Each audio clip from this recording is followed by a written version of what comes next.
পৃথিবীর মুসলমান, আমরা বিশ্বাস করি নবী পাক সাল্লাল্লাহু আলাইহি সাল্লাম কিয়ামতে সুপারিশ করবেন, আল্লাহর ওলিরাও সুপারিশ করবে। আমরা বিশ্বাস করি কি করি না বাবা? ওলিয়া উলিয়া সুপারিশ করবে। এইবার এইগুলো মৌলবি মানুষের সামনে প্রচার কি করে যে কিয়ামতের ময়দানে নবীগণ নাফসি নাফসি করবে, তো তোমাদের পীর সাহেব কি করে সুপারিশ করবে? তখন আমাদের সমাজের যুবকরা মনে করে কথা তো ভুল লয় রে, যেখানে নবীগণ নাফসি নাফসি করবেন ওখানে পীর সাহেব কি করে বাঁচাতে পারবে? নবীরা তো বড় পীরের চাইতে, ওলে কি করে বাঁচাতে পারে? হাদিস শোনাবে বুখারী শরীফ থেকে, কিয়ামতের ময়দান হবে সব নাফসি নাফসি করবেন। তো পৃথিবীর মুসলমান দুনিয়াতে যখন আমাদের ছেলে মেয়ের প্রতি বা আমাদের প্রতি কোনো কেস কাটারি হয়ে যায়, তো আমরা তখন কি করি? একটা উকিল খুঁজি বা নেতার বাড়িতে যাই যাতে কেসটা থেকে উদ্ধার পাওয়া যায়, নাকি বলেন?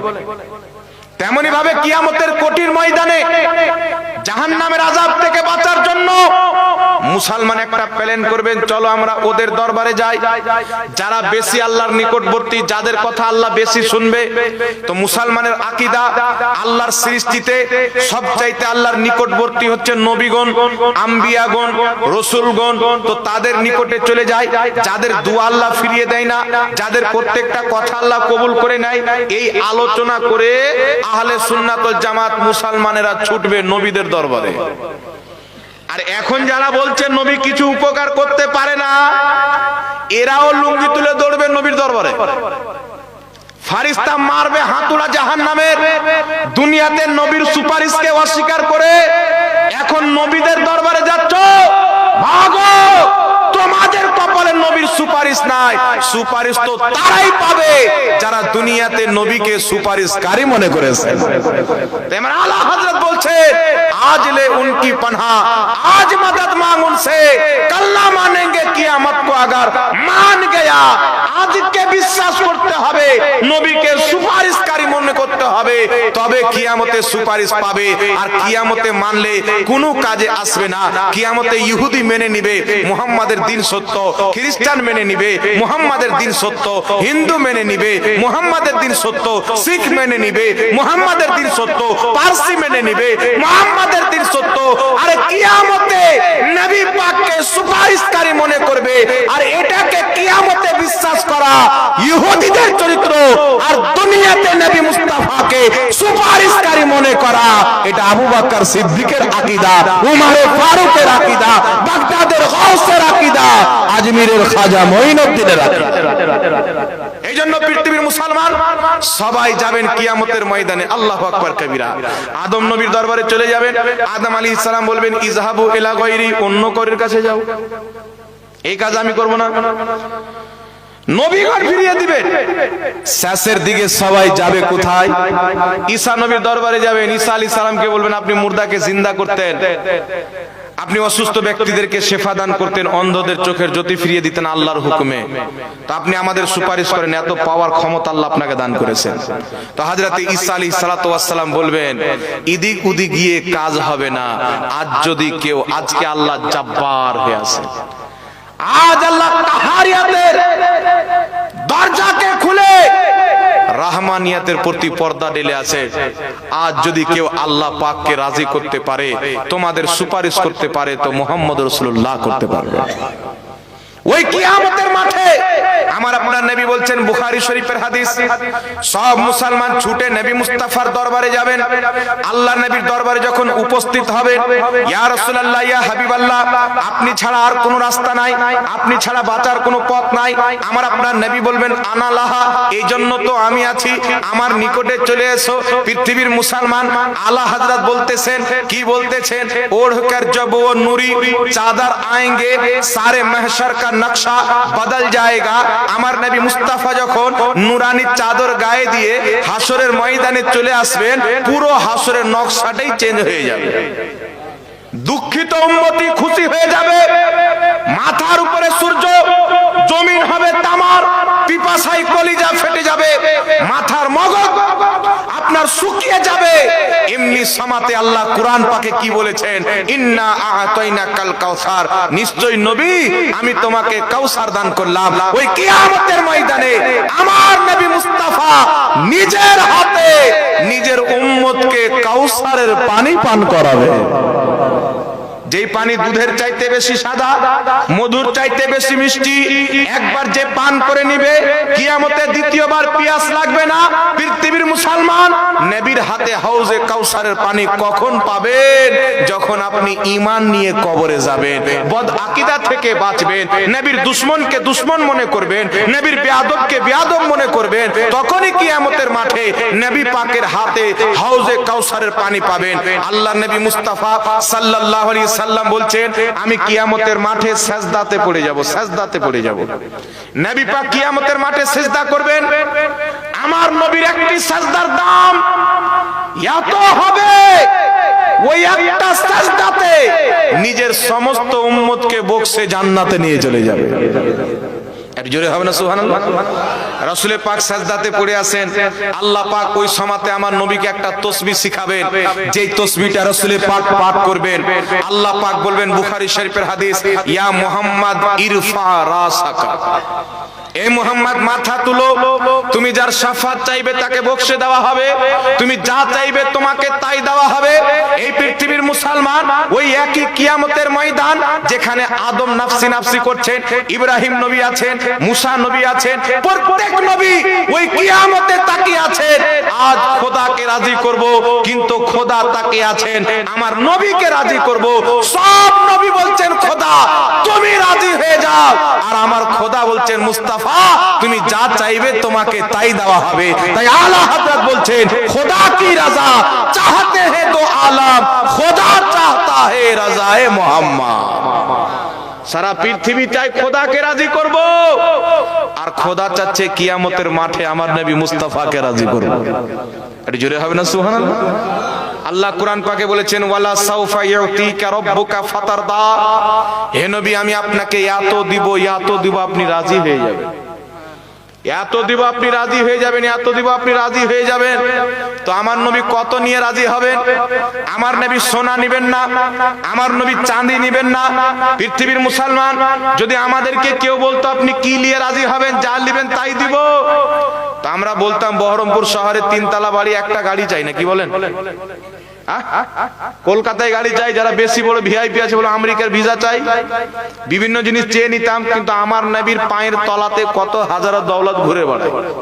সহিহ বুখারী শরীফের মধ্যে হাদিস আছে, রাসূল পাক বলছেন, ইন্নী মাফাতিহা খাজাইনিল আরদ, জমিনের সমস্ত খাজানার চাবি আল্লাহ আমি নবীর হাতে দিয়ে দিয়েছেন। সুবহানাল্লাহ বলেন।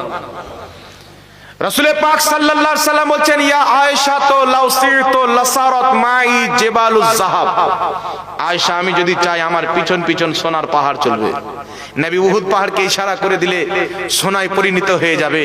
নবী যদি আপনার সাফা মারওয়াকে ইশারা করলে সোনায় পরিণত হয়ে যাবে। আল্লাহ বলছেন, নবী তুমি যা নিবে তোমাকে আমি রাজি করব, এত দিব, এত দিব, রাজি করব। তো নবীর কাছে তো গোটা দুনিয়ার খাজানা রয়েছে, চাঁদে নবীর হুকুমত, সূর্যে নবীর হুকুমত, জমিনে নবীর হুকুমত, পাহাড়ে নবীর হুকুমত, জান্নাতেও নবীর হুকুমত। তো নবী পাক কি নিয়ে রাজি হবেন? তো রাসূল পাক বলছেন, আমার এক এক করে সব উম্মত জান্নাতে চলে যাবে, আমি মুস্তাফা রাজি হয়ে যাব। আল্লাহ যখন বলবেন, হাবিব তুমি যা নিবে তোমাকে তাই দিব, মাথা তুলো, আমার নবী নিজের মাথা তুলবেন। এখন এই হাদিসের প্রথম দিকটা আপনাকে বয়ান করে বলবেন, আদম নবী বলবেন, ইযহাবু ইলা গায়রি, অন্য করের কাছে যাও। ইব্রাহিম নবী বলবেন, অন্য করের কাছে যাও। তো সব নবী তো নিজের টেনশনে থাকবে, অন্য করের কাছে পাঠিয়ে দিবে। তো বেটা তোমার পীর কি করে বাঁচাবে? বাংলাদেশের একটা কাজ্জাব মৌলবি আছে, বলে না, ওর নাম লিলি উজু করতে হবে, এমন ফালতু লোক আছে, বাকওয়াস। আমি ওকে কাজ্জাব বলি, তো কলকাতা থেকে একটা লোক আমাকে ফোন করে গালি দিচ্ছে। আমি বললাম, ভাই গালি দিও না, ভালোভাবে কথা বললে বলো না, আমার সময় নেই। আর গালি যদি খুব দেওয়ার ইচ্ছা করে তো হোয়াটসঅ্যাপে পাঠিয়ে দাও, আমি রাতের টাইম পেলে পড়ে নেব, নাকি বলেন? আর রাসূল পাক সাল্লাল্লাহু আলাইহি সাল্লাম বলেছেন, কেউ যদি কাউকে গালি দেয়, করে মা তুলে, করে বাপ তুলে, তো সেই নিজের মাকে নিজের বাপকে গালি দিল। এখানে আমার উত্তর দেওয়ারও টাইম নাই। তবে রাসূল পাকের বেয়াদবি করলে, শরীয়তের প্রতি আঘাত করলে আমি তাকে ছাড় দিই না বাবা, জান থাক আর চলে যায়। আসামের মাটিতে জালসা করতে গিয়েছি, আমার সাথে আপনাদের মুর্শিদাবাদের এদিকের একটা মাওলানা হেসামউদ্দিন বলে নাম, এই বছরে তার ফরাগাত আছে। সে ছিল আমার ড্রাইভার, ছিল উত্তর দিনাজপুরে একটা লোক ছিল। আমার নাম শুনে ওয়াহাবিরা 2-250 মৌলবি ডেকেছে যে জাহাঙ্গীর আছে, একাই কাজ হবে না, বেশি করে লোক নিয়ে। কমসে কম 2 থেকে 250 মৌলবি চতুর্দিকে আমাকে ঘিরে বসে গেছে। আর আমাকে যেইগুলো বিষয় দিয়েছে প্রত্যেকটা বিষয় হচ্ছে মুনাজারা করা, বুঝতে পারছেন? আমি আল্লাহ পাকের নাম নিয়ে চেপে গেলাম যে আল্লাহ, আমরা মাসলাকে আলা হযরতের মাননেওয়ালা, নবী ওলি প্রেমিক, খাজা মঈনুদ্দিন চিশতি, বড় পীর আব্দুল কাদের জিলানী, যত আল্লাহর ওলি এসেছেন সবাইকে আমরা মানি। আর আমার ইয়াকিন আছে যে আমাদের দল হচ্ছে সহিহ। তো আজকে আমি অন্তর খুলে এখানে তেমনই বক্তব্য দেব যেমন প্রত্যেক স্টেজে দিই।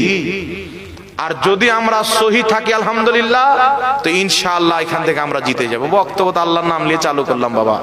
সব জায়গাতে খুব টেনে হিঁচড়ে 2 ঘন্টা বক্তব্য দিই, ওখানে 3 ঘন্টার চাইতে কিছুটা বেশি বক্তব্য দিলাম। সব বসে আছে, সব বসে আছে। একটা মাসলা যদি বয়ান করি, আমি 2 থেকে 3টা কিতাবের নাম বলে দিলাম, হয়ে গেল। সেই দিন 10টা 12টা করে কিতাবের রেফারেন্স দিয়ে বক্তব্য দিচ্ছি। সব মৌলবি বসে আছেন, দেখছেন না? কাজ তো হবে না, কেটে কেটে সাইডে সব মোটামুটি 20-25টা থাকলো, বাকি সব রাস্তাতে দাঁড়িয়ে গেল। তো আমি বললাম যে আমরা গাঁজা খেয়ে বক্তব্য দিই না, ডাব চুরি করে বক্তব্য দিই না, মাদ্রাসায় পড়াশোনা করেছে বক্তব্য দিই। আমরা চুরি করে খাইনি, আলহামদুলিল্লাহ হালাল টাকা খেয়ে পড়াশোনা করে বক্তব্য দিচ্ছি। তো গালি দিচ্ছে, ফোন করে, আমি যে কি বলছে ভাই বলো তো? বলছে যে আপনি আমাদের এত বড় শায়েখ আব্দুর রাজ্জাক, একে আপনি কাজ্জাব বিন ইহুদি কেন বলেন? তো আমি বললাম ভাই, কাজ্জাব কাকে বলে? বলে কাজ্জাব মিথ্যুককে বলে। যে ব্যক্তি মিথ্যা বলে তাকে বলা হয় কাজ্জাব। তা আমি বললাম সেই লোকটা বলেছে নবীর মুখে গন্ধ ছিল। আর বুখারী শরীফের হাদিসে আছে, সাহাবায়ে কেরাম বলছেন নবী পাকের মুখ দিয়ে এমন একটা সুগন্ধি বের হতো, পৃথিবীর কোনো মুস্ক আম্বারেও সুগন্ধি ছিল না। তাহলে এটা নবী পাকের নামে মিথ্যাচার করলো। আর তুমি যদি বলো ঠিক বলেছে, তো হাদিসটা দাও। দ্বিতীয় নাম্বার বলেছে কিয়ামতের ময়দানে নবী মুস্তাফা নিজেই ফেল ফেল করে তাকিয়ে থাকবে, আমার নেকির পাল্লা বাড়ি হচ্ছে না গুনার পাল্লা বাড়ি হচ্ছে। আমি বললাম এই হাদিসটা কোথায় আছে? এটাও দাও। নবীর কোনটা গুনাহ ছিল এটাও দাও। তারপর বলেছেন আয়েশা, তুমি যে আমার স্ত্রী, কিয়ামতে আমি এটাই চিনতে পারবো না। তো উনি নিজের স্ত্রীকে চিনতে পারবে না, নিজেই টেনশনে থাকবে, তো আপনাকে বাঁচাবে কি করে? এত বড় কুফরি কথা বলার পর আমাদেরকে বলছে বিদাতি, আর 14 গোষ্ঠী বিদাতে ভরা আছে। চিন্তা করছেন? একদিন এই নিয়ে বসে যাও বেটা, যে বিদাতি কে, এই বিষয় নিয়ে চলে এসো ময়দানে, ন্যাংটা করে প্রমাণ করে দেবো যে বিদাতিকে দেখিয়ে দেবো ইনশাআল্লাহ। আর কিয়ামত পর্যন্ত এটা দেখাতে হবে না, একবারই কাজ সারা হয়ে যাবে। তা আমি বললাম এই 3টি কথা, আরো শত শত কথা তার আছে। এই 3টি কথা কোন হাদিসে আছে দেখাও। যদি দেখাতে না পারো, সে নবীর নামে মিথ্যাচার করেছে। আর রাসূল পাক বুখারীর হাদিসে বলেছেন, যেই ব্যক্তি আমার নামে মিথ্যাচার করবে সে নিজের ঠিকানা জাহান্নাম বানিয়ে নিল। তো নবীর নামে যে মিথ্যাচার করবে, মিথ্যা বলনেওয়ালাকে কাজ্জাব বলা হয়। আর নবীর নাম দিয়ে যে মিথ্যাচার করবে, ওকে তো কাজ্জাবিন ইহুদি বলতেই হবে। মুসলমানের বাচ্চা তো নবীর বেয়াদবি করতে পারে না, নিশ্চয়ই খ্রিস্টান বা ইহুদির বাচ্চা হবে, তবেই তো নবীর মুখে গন্ধের কথা বলেছে, নবীর শাফাতকে অস্বীকার করেছে। আরে পৃথিবীর মুসলমান, আদম নবী ফিরিয়ে দিবেন, ইব্রাহিম নবী ফিরিয়ে দিবেন, ওই মোল্লা বলছেন নবীগণ নাফসি নাফসি করবেন, তোমার পীর কি করে বাঁচাতে পারে? কিন্তু পৃথিবীর মুসলমান ওই কিয়ামতের মাঠে আদম ফিরিয়ে দিবেন, ইব্রাহিম ফিরিয়ে দিবেন। কেন ফিরিয়ে দিবেন? আল্লাহ ওই কিয়ামতের ময়দানে সর্বপ্রথম সুপারিশ করার অধিকার মুহাম্মদ রাসূলুল্লাহকে দিয়ে জানিয়ে দিবে, আগে আমার নবীর সুপারিশ চালু হবে, পরে আদম ও ইব্রাহিমের সুপারিশ চালু হবে। নবী মুস্তাফা সুপারিশ চালু করবেন, তারপরে প্রত্যেক নবী সুপারিশ করবেন, প্রত্যেক সাহাবী সুপারিশ করবেন, প্রত্যেক তাবী সুপারিশ করবেন। আর আমি আপনাকে একটা সহিহ হাদিস দিয়ে দিচ্ছি, বুখারী শরীফের মধ্যে রয়েছে, নাসাই শরীফের মধ্যে রয়েছে, ভিন্ন ভিন্ন শব্দে। হাদিসটি নাসাই শরীফের হাদিস নাম্বার 5013, খুলে দেখে নেবেন। বুখারী শরীফেও হাদিসটি রয়েছে। রাসূল পাক বলছেন কিয়ামতের ময়দানে আল্লাহর কিছু এমন পরেজগার বান্দা হবে, নেক বান্দা হবে, যাদেরকে আমরা ওলি বলি, গস বলি, কুতুব বলি, আব্দাল বলি। রাসূল পাক বলছেন এদেরকে আল্লাহ জান্নাত দিবেন। তো এরা যেতে যেতে দাঁড়িয়ে যাবে, জান্নাত যাবে না। তো আল্লাহ বলবেন তোমাদের সাথে যে ওয়াদা করেছিলাম, কোরআন পাকে আল্লাহ বলছেন লাহুমুল বুশরা ফিল হায়াতি দুনিয়া ওয়া ফিল আখিরাহ, দুনিয়া আখিরাতে তোমাদের জন্য সুসংবাদ। আমি দুনিয়াতে তোমাদেরকে মুত্তাকি বানিয়েছিলাম, আজ কিয়ামতে তোমাদেরকে জান্নাত দান করছি। তো তারা বলবে আল্লাহ আমরাকে জান্নাত দিচ্ছ, আমাদের ভাইরা কোথায়, আমাদের মান্যকারীরা কোথায়, যারা আমাদের সাথে নামাজ পড়তো, আমাদের সাথে রুকু করতো, আমাদের সাথে উঠা বসা বসা করত, তাদেরকে ছেড়ে আমরা জান্নাতে যাব না। তারা আল্লাহর সাথে, নবী বলছেন আল্লাহর সাথে ওই ওলি বান্দারা ঝগড়া করবে। কি করবে? আল্লাহর সাথে ঝগড়া করবে। নবী মুস্তাফা বলছেন কঠোর ভাবে আল্লাহর সাথে ঝগড়া করবে না, আল্লাহ যাব না, তারাকে জান্নাতে না দিলে আমরা জান্নাতে যাব না, তোমাকে জান্নাত দিতেই হবে। আল্লাহ পাক বলবে, হে আমার মুমিন বান্দারা, যাও, যাদেরকে তোমরা চিনো জাহান্নামে ঢুকে যাও, বের করে তাদেরকে জান্নাতে নিয়ে যাও। রাসূল পাক বলছেন আল্লাহর ওই ওলি বান্দারা, নেক বান্দারা জাহান্নামে যাবে, যাদেরকে চিনে তাদেরকে ধরে ডাইরেক্ট জান্নাতে নিয়ে যাবে। জোরে বল সুবহানাল্লাহ। দারে কুতনির মধ্যে হাদিস এসেছে, রাসূল পাক সাল্লাল্লাহু আলাইহি সাল্লাম বলছেন আমার উম্মতের মধ্যে এমন এমন লোক হবে যে রাসূল পাকের যুগে যেগুলো বড় বড় খানদান হতো, বানি তামিম, বানু কুলাইব, রাসূল পাক একটি বড় খানদানের নাম নিয়ে বলছেন ওই খানদানে যত লোক রয়েছে আমার উম্মতে এমন এমন আল্লাহর নেক বান্দা হবে, অত খানদান সমতুল্য লোককে একা জান্নাতে নিয়ে যাবে। একটু জোরে বলতে হবে সুবহানাল্লাহ। এইজন্য পৃথিবীর মুসলমান আহলে সুন্নাত ওয়াল জামাতের আকীদা, যেটা যুগ যুগ থেকে শুনছেন, নবী সুপারিশ করবেন, ওলি সুপারিশ করবেন, আলিম সুপারিশ করবেন, সাহাবী সুপারিশ করবেন, এটা বানোয়াট আকীদা নয়, এটা হচ্ছে মুহাম্মদ রাসূলুল্লাহর দেওয়া আকীদা।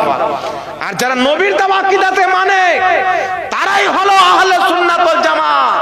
মাথায় পাগড়ি বেঁধে নিলে, নামাজে বারবার হাত তুলে নিলে, পায়জামা বেশি করে উঠিয়ে নিলে, আর আল্লাহকে মিথ্যাবাদী বলে নবীর সুপারিশকে অস্বীকার করলে, ওলির সুপারিশকে অস্বীকার করে, নবীর হাদিসকে অস্বীকার করে নাম আহলে হাদিস রাখেন, সালফি আর সেলফি রাখেন, আপনি সুন্নাত মান্যকারী হতে পারেন না, আপনি হলেন অরিজিনাল বিদআতি। সুন্নাতি তারা যারা নবীর দেওয়া আকীদাকে বিশ্বাস করে। তুমি যদি নবীর কথা মানতে, আহলে হাদিস, হাদিস মান্যকারী হতে, তাহলে বলেন তো বাবা, নবী বলেছেন ওলিরা সুপারিশ করবে, এটা মানতো কি মানতো না? একটু জোরে বলেন। এই হাদিস বুখারীতে আছে, নাসাইতে আছে, আরো অনেক কিতাবে আছে, সহিহ সনদে আছে। আপনাকে বলতে চাই পৃথিবীর মুসলমান যদি তারা আহলে হাদিস হতো, অর্থাৎ হাদিস মান্যকারী যদি হতো, তারা এই কথা বলতে পারতো যে নবী সুপারিশ করবে না। এখন তো এটা বলতে পারেন না, হুজুর বুখারীর হয়তো ওই হাদিসটা পড়েনি। বুখারী কে পড়েনি? আর বুখারী পড়েনি তো ও মৌলবি কি করে হলো? কথা আমার বুঝতে পারছেন কি না বাবা? বুখারী সব মৌলবি পড়েছে কি পড়েনি? জোরে বলে। তো বুখারী সব মৌলবি পড়েছে, অথচ বুখারীর হাদিসের বিরুদ্ধে বক্তব্য দিচ্ছে যে ওলিরা সুপারিশ করতে পারবে না। সুতরাং এই ধরনের মূর্খ থেকে নিজে বাঁচুন, নিজের সমাজকে বাঁচান। এদের জালে যারা ফেসে, কুড়িয়াতে ডেকে, চায়ের দোকানে ডেকে, রাস্তাঘাটে ডেকে বাংলা চটি বই নিয়ে বলছে দেখো সহিহ হাদিস আছে, সহিহ হাদিস। ও জীবনে মাদ্রাসা জানি সহিহ হাদিস কি করে বুঝলো বাবা? একটা কথা আমি আপনাকে বলে দিচ্ছি, এই দেখেন আমার কাছে একটা মোবাইল আছে, এটা একটা বই আমি লিখেছি, বই লিখে দিলাম, হাদিস লিখে দিলাম, নিচে লিখে দিলাম সহিহ, নিচে লিখে দিলাম সহিহ। এবার আপনি আমার বই অন্ধভাবে পড়বেন, তো আপনি কি করে বুঝবেন যেটা সহিহ না সহিহ? আমি যেটা লিখেছি ওটাই তো বলবেন। কে সহিহ বলেছেন? আলবানী সহিহ বলেছেন। আলবানীর তাহকিক আমাদের নিকটে টয়লেটের ট্যাঙ্কির দাম আছে, ওর তাহকিকের দাম নাই। কারণ জানেন, এবারটা একই হাদিসকে এক জায়গায় বলছে জাল, এক জায়গায় বলছে সহিহ। একই হাদিসকে এক জায়গায় বলছে জয়ীফ, এক জায়গায় বলছে সহিহ।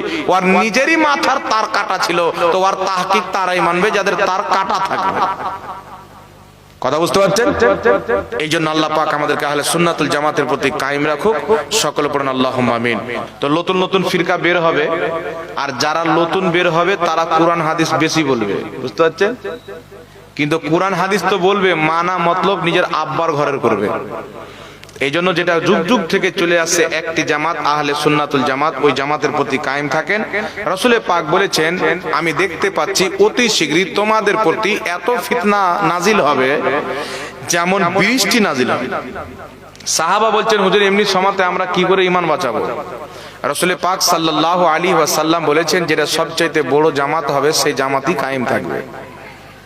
এখন সারা পৃথিবীতে সবচাইতে বেশি হচ্ছে সুন্নি জামাতের লোক। সুবহানাল্লাহ।